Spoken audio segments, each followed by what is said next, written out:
لا إله إلا الله لا إله إلا الله لا إله إلا الله ما لنا رب سوى وسلم ہم آپ کی حفاظت کی خاطر اس حد تک کر گزریں گے کہ اس وقت تک کسی کافر مشرک کو آپ کے قریب آنے یا آپ پر ضرب لگانے کا موقع ہرگز نہیں دیں گے جب تک ہمارے جسم کے اندر سانس کی آخری رمق باقی رہے گی۔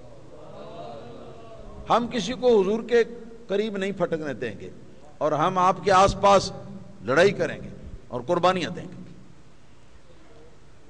پھر یہ لشکر اللہ والوں کا تیار ہوا۔ 314 افراد تھے، 314 افراد تھے۔ تھوڑے فاصلے پر جا کے ان میں سے ایک صاحب کو مدینہ منورہ کی حفاظت کے لیے نبی کریم صلی اللہ علیہ وسلم نے واپس بھیج دیا۔ پیچھے رہ گئے 313، اور ان کے پاس ساز و سامان کیا تھا، حالات کیسے تھے؟ ابھی چند روز پیشتر ماہ رمضان مبارک کے روزے فرض ہوئے تھے۔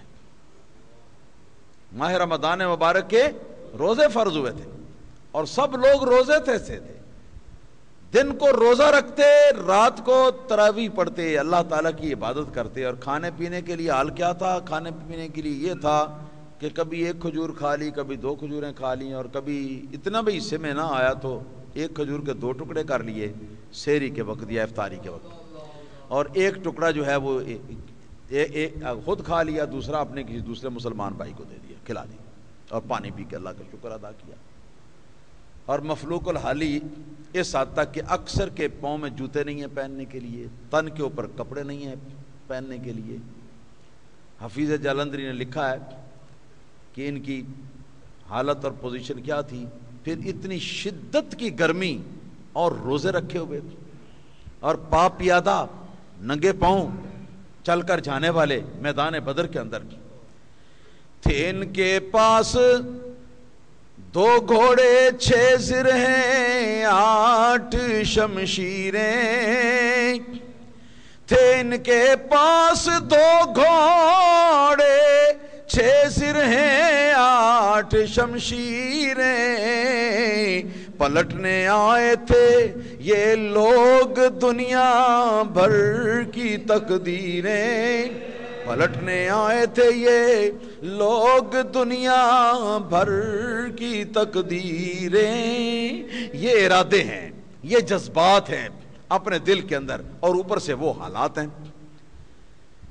اکثر کے ہاتھوں میں کھجور کی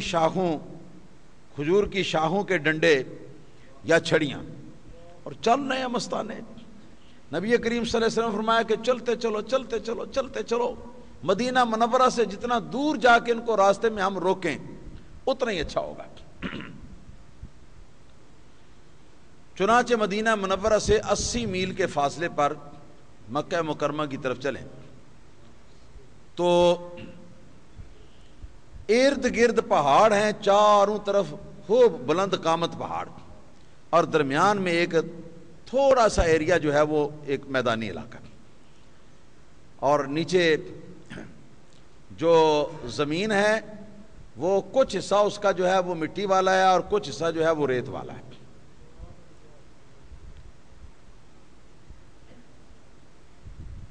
نبی کریم صلی اللہ تعالی علیہ وسلم وہاں بدر کے مقام پر جب پہنچے تو وہاں ان کے لشکر سے آگے ملاقات ہو گئی۔ وہ آگے سے آ رہا تھا اور یہ ادھر سے جا رہے تھے۔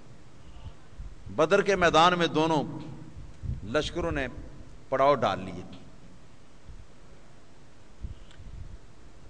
بدر کا جو کنواں تھا،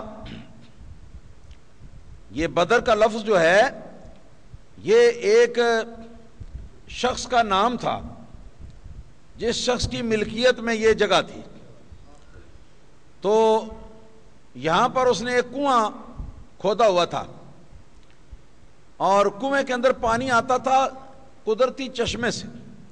2-3 چشمے تھے اوپر میں، اس سائیڈ میں 2-3 چشمے تھے 2-3 چشمے تھے اور ان چشموں کا پانی زیر زمین چل کر وہ اس کنویں میں آتا تھا. وہ کنواں اس طرح کا انہوں نے بنایا ہوا تھا کہ اگر چشموں کے اندر پانی جو ہے وہ روک دیا جائے تو کنواں خالی ہو جائے.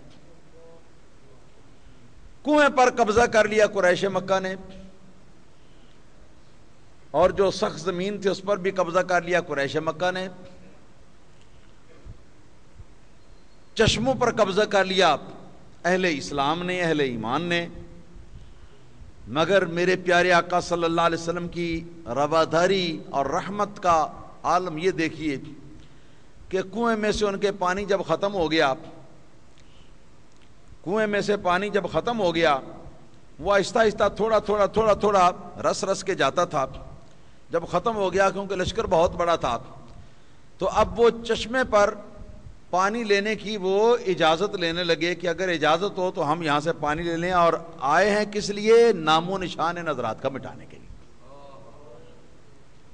نبی کریم صلی اللہ تعالی وسلم کے صحابہ کرام کو بڑا طیش آیا, بڑا غصہ آیا. کہا کہ ہرگز ان کو پانی کا ایک قطرہ بھی ان کو ہم نہیں لینے دیں گے. انہوں نے کتنا ستایا اللہ کے رسول صلی اللہ علیہ وسلم کو اور ان کے ماننے والوں کو. مگر جب نبی کریم صلی اللہ علیہ وسلم تک بات پہنچی تو نبی کریم صلی اللہ علیہ وسلم نے اپنے جانثاروں کو بلا کر کہ ان کو سمجھایا اور ان کو فرمایا کہ بھئی پانی کے اوپر پابندی آپ نہ لگائیں, پانی کے اوپر میں پابندی نہیں لگانا چاہتا. اگر یہ پانی پینا چاہتے ہیں, اگر یہ پیاسے ہیں, پانی لینا چاہتے ہیں تو ان کو پانی لینا دو. واہ رے واہ واہ واہ. یہ رواداری عین حالت کارزار میں, حالت کارزار میں دونوں لشکر آمنے سامنے لڑنے کے لیے تیار کھڑے.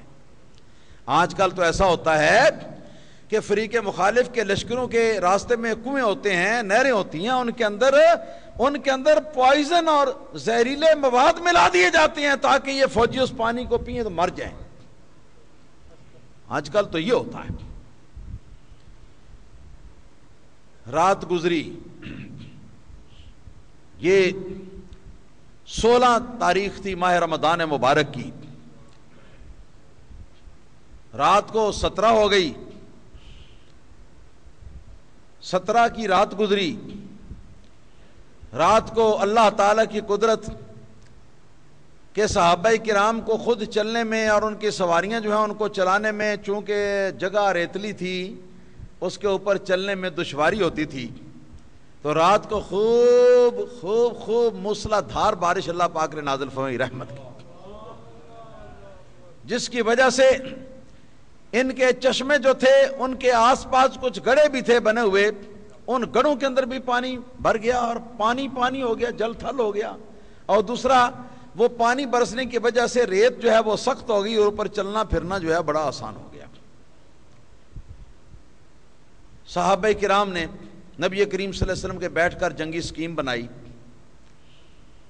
سب کا پروگرام یہ بنا کہ آگے آگے لشکر رہے اور بیک سائیڈ میں ایک اونچی جگہ ہے, پہاڑ ہے نا, چاروں طرف پہاڑ تھا. ایک پہاڑ جو بیک سائیڈ میں ہے, اس پہاڑ کے اوپر ایک چھپر بنائی جائے, کھجور کے پتوں کی اور شاخوں کی چھپر بنائی جائے, جسے عربی زبان کے اندر عریش کہتے, تاکہ نبی پاک صلی اللہ تعالی علیہ وسلم اس عریش کے اندر رہیں اور اونچے مقام پر رہیں. ایک تو یہ فائدہ ہوگا کہ حملہ آوروں کا یہاں پہنچنا مشکل ہوگا, اور دوسرے نمبر پہ یہ ہوگا کہ سرکار بلندی سے اونچی جگہ سے دونوں لشکروں کی پوزیشن جو ہے ان کو صحیح طرح آپ ججمنٹ کر سکیں گے, آپ دیکھ سکیں گے اور دیکھ کر ہمیں ہدایات جاری کر سکیں. تو عریش میں دوسرے دن آگے 17 تاریخ کے صبح کو عریش بنا دیا گیا. نبی کریم صلی اللہ علیہ وسلم نے صفیں جو ہیں وہ درست کر دیں. صدر کا لشکر جو ہے, حصہ جو ہے لشکر کا وہ الگ بنا دیا, میمنہ دائیں طرف والا جو ہے اس شکل میں وہ الگ بنا دیا, بائیں طرف والا اس شکل میں وہ بھی مقرر کر دیا, اور اللہ تعالیٰ کے احکام بھی بتا دیے. اور اب سرکار فرمانے لگے کہ دیکھو پہل ہرگز نہ کرنا. کیا